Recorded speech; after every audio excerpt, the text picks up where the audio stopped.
health issues ascertained by a medical doctor.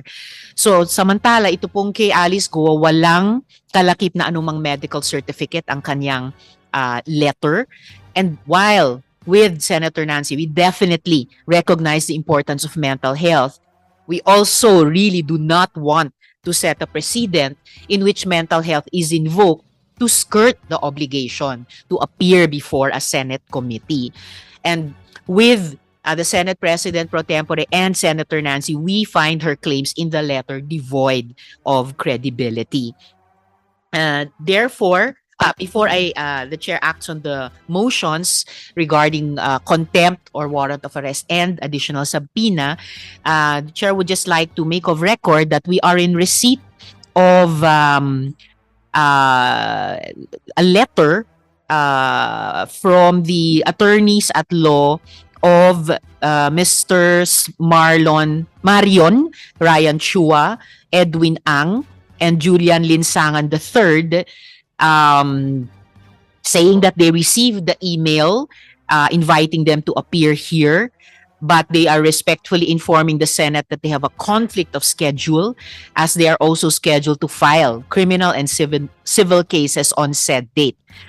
Rest assured that the cooperation of Mr. Chua, Ang, and Linsangan will be ready and available at the next scheduled hearing of the Senate. The chair will show the copy of this letter to Sen. Sherwin, because these three invited persons are subject of a motion, one of the motions for subpoena of the good senator.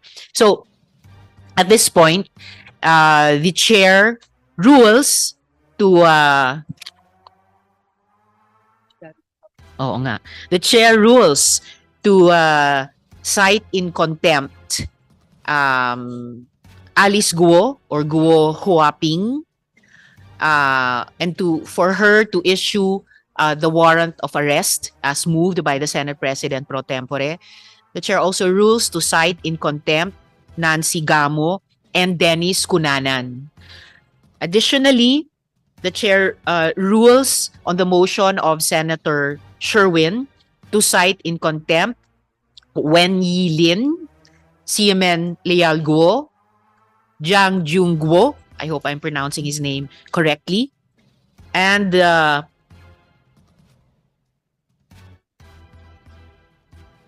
Sheila Leal Guo, Wesley Leal Guo, and invited resource persons, Cruz, Pujante, Alpas, Ong, De La Serna, and Mendoza. So ruled. Yes, I second the motion, Madam Chair.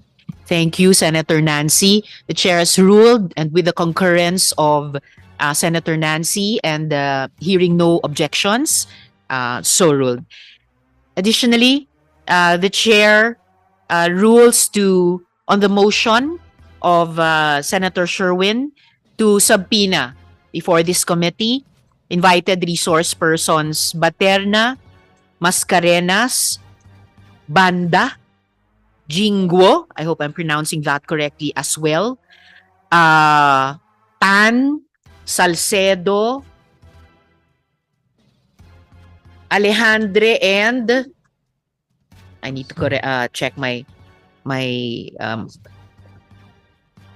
handwriting on this last name. So ruled. ComSec, please take note.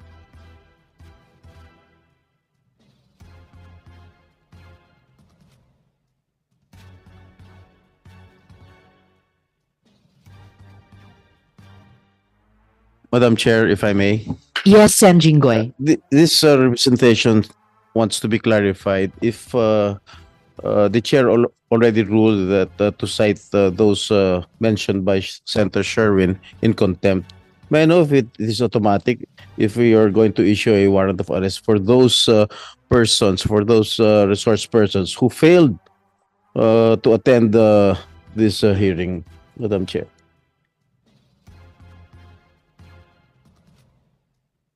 So just to clarify the point raised by the Senate President pro tempore, these 8 persons na isa-cite ng committee in contempt, these 8 being Alice Guo or Guo Huaping, Nancy Gamo, Dennis Cunanan, Wen Yilin, Simen Lealguo, Jiang Jungguo, Duaren Wu, and Chona Alejandre, the chair has ruled to cite them in contempt. Pagkatapos ng hearing, susulatan ng chair ang Senate President. Once i-affix ni Senate President yung citing in contempt ng chair, in effect, masaset into motion na yung pag-issue ng warrant of arrest. So it is in effect, good Senate President pro tempore, the same legislative or investigative action, pero ganun yung magiging step sa process na yan. Thank you. Thank you, Sen Jinggoy.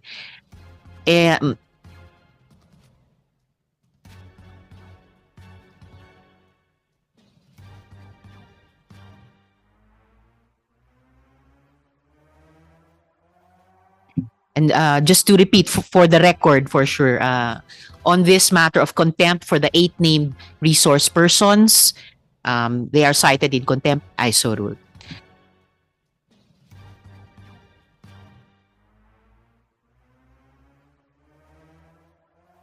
Yes. All right. The chair will also rule on the motion to subpoena a certain number of invited resource persons. Binubuo lang ngayon yung complete names nila. So, that being the case, before I ask the COMSEC to administer the oath to any new resource persons today, apologies, Sen Jinggoy, nalimutan kong itanong, meron ba kayong gustong gawing opening statement? All right, thank you po. COMSEC, paki-administer yung oath sa mga hindi pa nakapanumpa. May we request all those who have not taken their oaths to stand up and raise your right hand.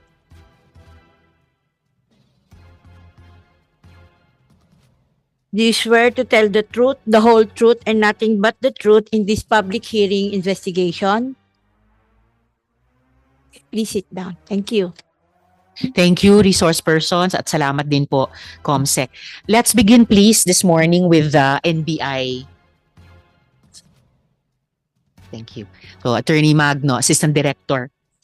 Good morning, Madam Chair. Good morning, sir. At sa inyong bureau, marami pong salamat muli sa maagap niyong pagtugon doon tungkol sa fingerprints na minatch nyo sa pagitan ni Guo Huaping at saka Alice Dialgo, proving your bureau proving that they are one and the same person. Alam niyo po, may ilan po na may duda pa sa authenticity ng findings ninyo. Sa interview sa media ng abogado ni Mayor Alice, sabi niya baka kailangan pa daw ng third party verification. Can you make an official report on your findings, Assistant Director? Unang-unang po sa lahat, mula po sa aming direktor ay maraming salamat din po sa ating mga senador at sa itong committee na to, Madam Chair, sa pagkitiwala at sa aming ahensya, Madam Chair. Kasama ko po ngayon dito, Madam Chair, ang ating Chief Dactyloscopy upang maipaliwanag niya po ang kanyang ginawa dito sa pag-examine o pagsusuri sa mga fingerprints ng nila Mayora at ng iba pa pong tao.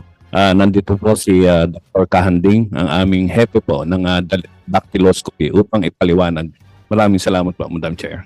Salamat, Assistant Director. Dr. Kahanding, opo, head ng dactyloscopy unit. Kayo po yung nagsagawa ng scientific examination at matching. Please proceed, sir.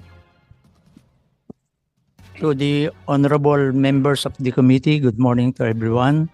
This morning, we will reveal to you the result of your request for comparison and analysis of fingerprints submitted to your end by the Bureau of Investment to be compared to the fingerprint records in our master files. Before I reveal, I would like to tell you that this identification is a unique identification given to us by the Almighty. Ito po ang identification ng tao by means of skin patterns. Sa tao lang po binigay ng Diyos yan. Yan po ang dermatoglyphics. Science deals with the study of skin patterns.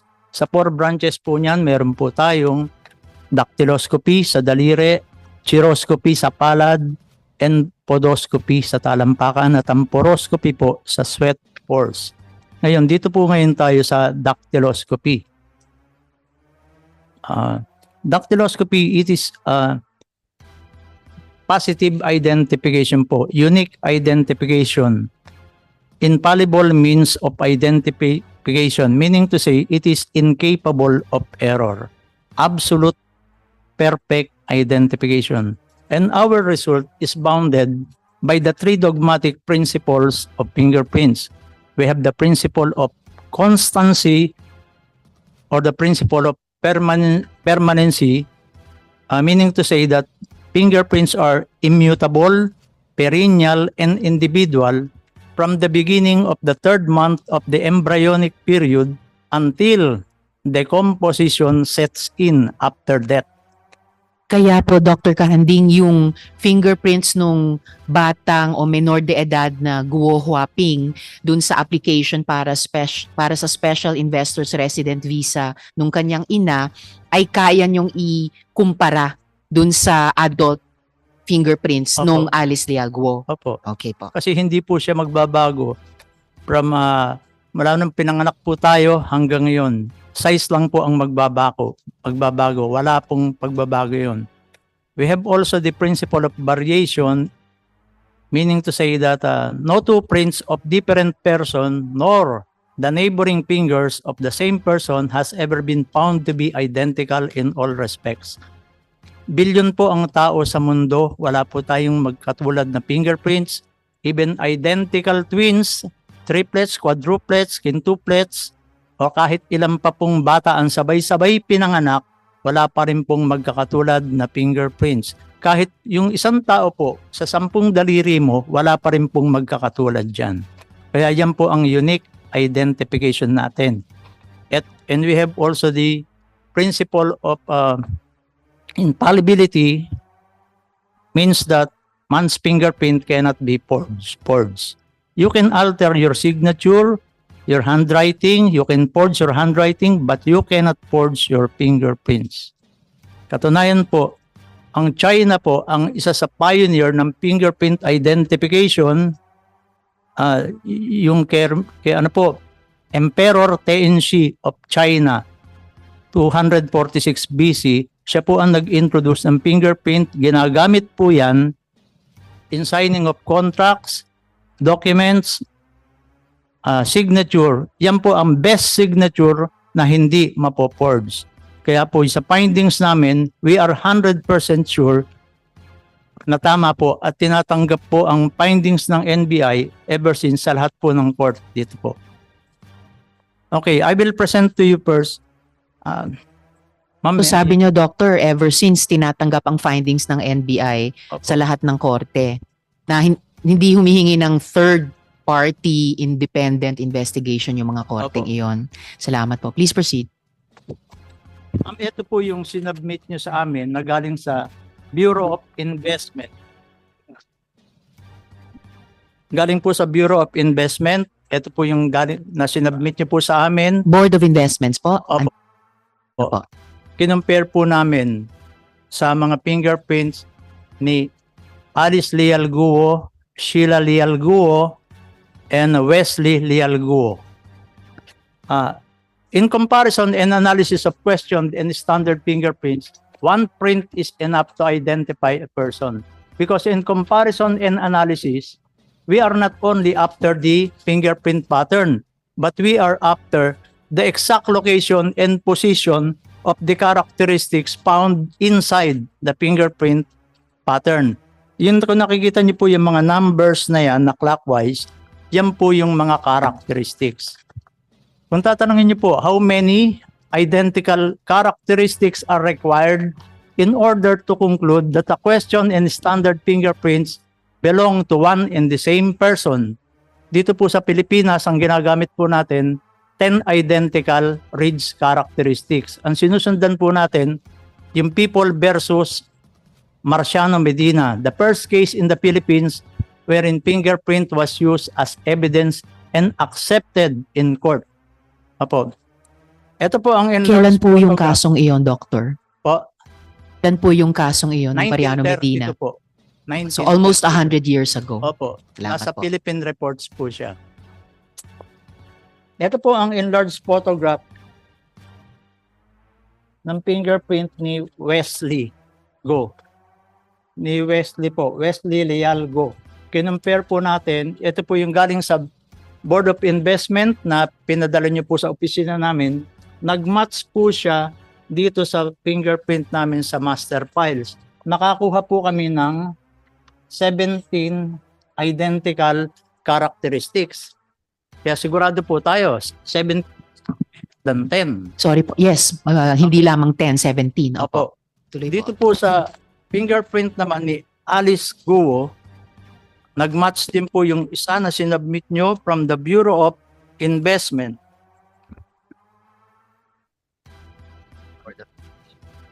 Ito po, yung sinubmit nyo po from Bureau of Investment. Board of Investment po, Okay. Doctor. At ito po yung kay Alice Leal Guo na sa amin pong master files. Nakakuha po kami ng 11 points. Doon naman po sa pagtatanong nyo para ma-confirm po natin ang kanyang identity, meron po kaming enlarged photograph ng fingerprint ni Alice Guo na compare po namin doon sa fingerprint na alien fingerprint card na March 28, 2006 na compare po namin. Nakakuha po kami ng 18 identical page characteristics. Kaya sure po tayo ngayon na si Alice Guo po at si Guo Waping ay isang tao lamang po. Si Wesley, ganun din po. Si Wesley Guo at si Guo Woxiang Dian ay isang tao lang po. That's the end of our presentation. Thank you very much. Maraming salamat po, Dr. Kahanding. So, hindi lamang pala yung totoong identity ni Alice Dialgo ay napatunayan ninyo na pareho siya kay Guo Huaping, pati po yung identity ni Wesley Opo. Lialguo na siya yung totoong, yung Chinese Opo. name niya. And both by more than the 10 required characteristics, kundi by 18 kay Mayor Alice Guo at by 11 po ba? Or 17? 11 po. 11 kay Wesley Lialguo. So siguro may mahahanap pa bang May mahahanap pa bang third party verification na magdi-dislodge dun sa findings nyo? Kung meron po kayong isasubmit pa, pwede po namin examinin anytime. Sige po. Magtatanong ang komite kay Emperor kung Opo. meron pa silang mas Opo. matibay Kay pa Emperor sa Tengshi findings po nyo. of China. And First ruler in China. yes, 300 Yes, plus Opo. years before Christ. Maraming salamat po, Opo. Dr. Salamat din po sa pagtitiwala sa NBI. Hindi po talaga maitatatawa yung ipinakita nyo po sa amin. Salamat po. Ngayon, meron din naman pong lumabas sa nakaraang hearing at galing din po sa NBI na may isa pang Alice Guo na ka-birthday at kalalawigan ni Mayor pero ibang-iba ang mukha. Ano na po ang status ng investigation nyo tungkol dito? If I could go back to the Assistant Director Magno. Or si Dr. Kahanding din po ba iyon? Okay. Assistant With Director. regards po doon sa paghahanap sa kanilang mga address, ay binigay po natin yan sa trabaho sa ating organized crime division po natin. At kung pahintulutan nyo po, ay nandito po sila para ibigay po sa inyo ang tamang report. Yes, please, Assistant Director. Kasi concerned po ang komite kung kumusta na ba yung isang Alice Guo na yan at nasaan na ba siya at anong kanyang kinalalagyan. Bago po sana Madam Chair, ang si Dr. Kahanding daw po sana i-report niya rin po yung paghahalin tulad doon sa isang Alice Guo at kay Mayora Guo kung pahintulutan niya. Madam Chair. Yes, bago si Dr. ulit si Nancy. Just clarification lang, Madam Chair. Kasi parang may nabasa ako news article na 4 yung Alice Guo. 4 po ba or 2 yung nag-a-appear na of the same name? Ilan na po ba ang na-identify na Alice Guo ng NBI, Assistant Director Magno? Madam Chair, meron po kasing lumabas na the third Alice Guo. Ito po ay ang binigay na report ng aming director. Ang ibig niya lang pong sabihin ay isinalin tulad niya po na ang isang Alice Guo ay yung Mayora Guo at yung pangalang Alice Guo at yung sumunod po ay yung pong nahanap namin sa aming files na isang Alice Guo na may kakaibang larawan po sa kanyang certificate, Your Honor. So, dalawa lang po. Dalawa lang po. Thank you, Madam Chair. Salamat, Sen. Nancy. So, Dr. Kahanding, yung presentation nyo sa pagkumpara nyo ng fingerprints ni Alice Guo o Guo Huaping at yung isa pang Alice Guo na nasa NBI files.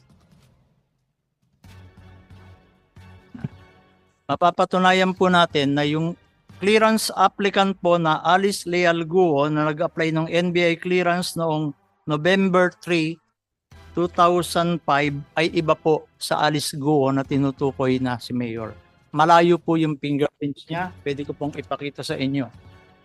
Sa pattern pa lang po, ibang-iba na. Malayo po. Hindi po siya yun.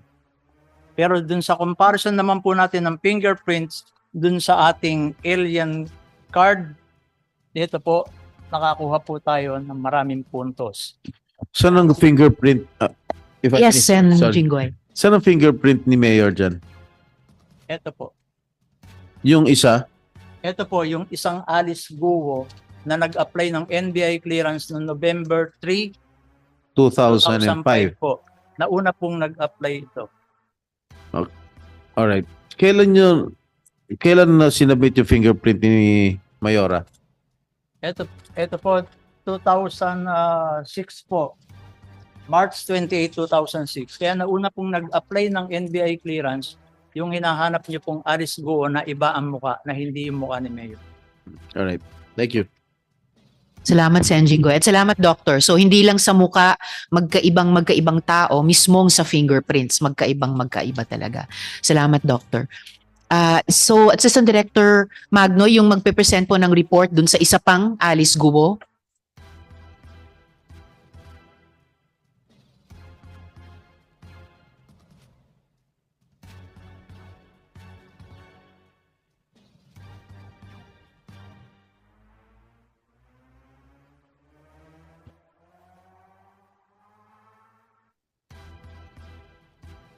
Good morning, Madam Chair. I'm Special Investigator Edgardo Cada. Our team was dispatched on the 26th of May to verify the Alice Guo na nag-apply po ng NBI clearance. And then based on the open source, the only Kalanchawa Street appearing on the internet is located in Project 4. Instead, since the clearance did not indicate whether it at the barangay, we immediately proceeded to Project 4, Madam. And we found out that the actual resident of 138 Kalanchawa Street is are spouses Perry and Josefina Publico, and they claim that they lived there for about 60 years. 60 years po. Yes po. So, way before yung 2005 They are application date. resident of that place for about 60 years, and they never met Alice Leal Guo. So, hindi po nila naging, kunyari, boarder or renter Never, ang isang Alice Guo noong 2005. Yes, Your Honor. So, ano po ba yung Alice Leal Guo? Siya po ba ay one size fits all na pangalan na pwede na lang applyan ng clearance?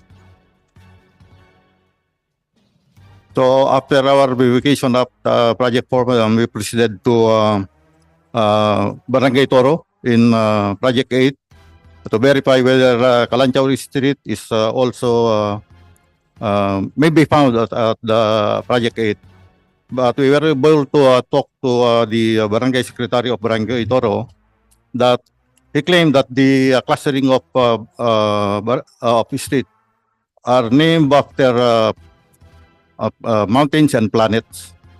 So wala pong Kalantiaw.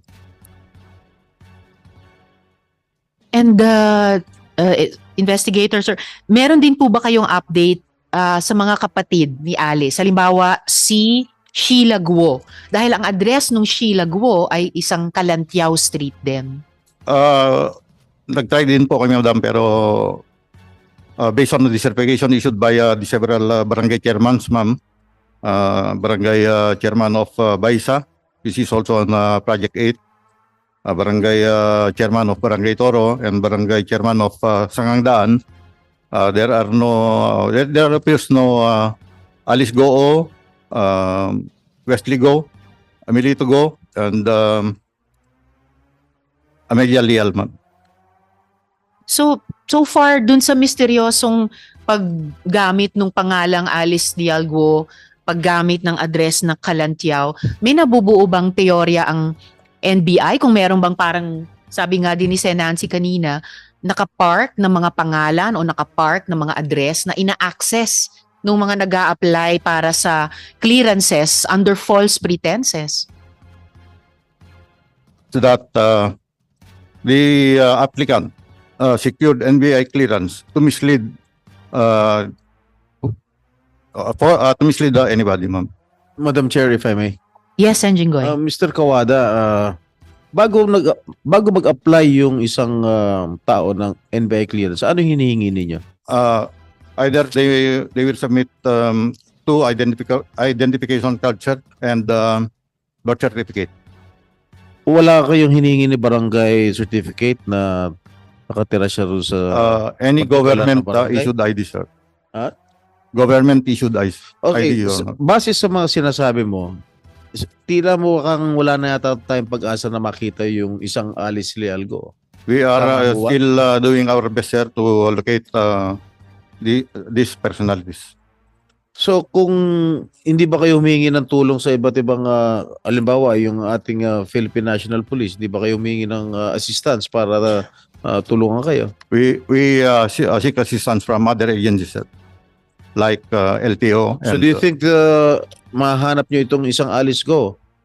yes, sir. Do you think so? Yes, sir. Can you give us a timetable? No. There are also other teams locating these personalities, sir. Like So you can give an assurance before this committee that you can find her, you can locate her. The other Alice Go. Assistant Director Magno. Mr. Chair. Madam Chair. Po, sinusubukan po nating hanapin hanggang ngayon ang itong mga tauhan po na to, no? Ngayon po, with your indulgence, Madam Chair, mayroon pa po kasi kaming nakita sa ating records na lumalabas na ang si Sheila, si Wesley, at si Alice Go ay sabay-sabay pong nag-apply ng NBI clearance. Ito po ay nakapetsa nung nakapetsa po ito nung 2021. Sabay-sabay po sila nag-apply. At meron po rin tayong nahanap na isa pa pong NBI clearance, no, sa aming files na nagngangalan din pong Sheila Go Ilial. Subalit sa ating pagkukumpara ay lumalabas po na iba rin ang larawan nito kaysa doon po sa Sheila Go na sinasabing kapatid. At ito po ay kasabay din nung application nung nauna pong Alice Go na may petsang November 3, 2006. Para po sa katanungan ni Madam Chair. Yes, Mr. Senator. Hindi, may balik ko lang yung tanong ko rito kay Mr. Kawada. So can you give an assurance before this committee that you can locate her in due time?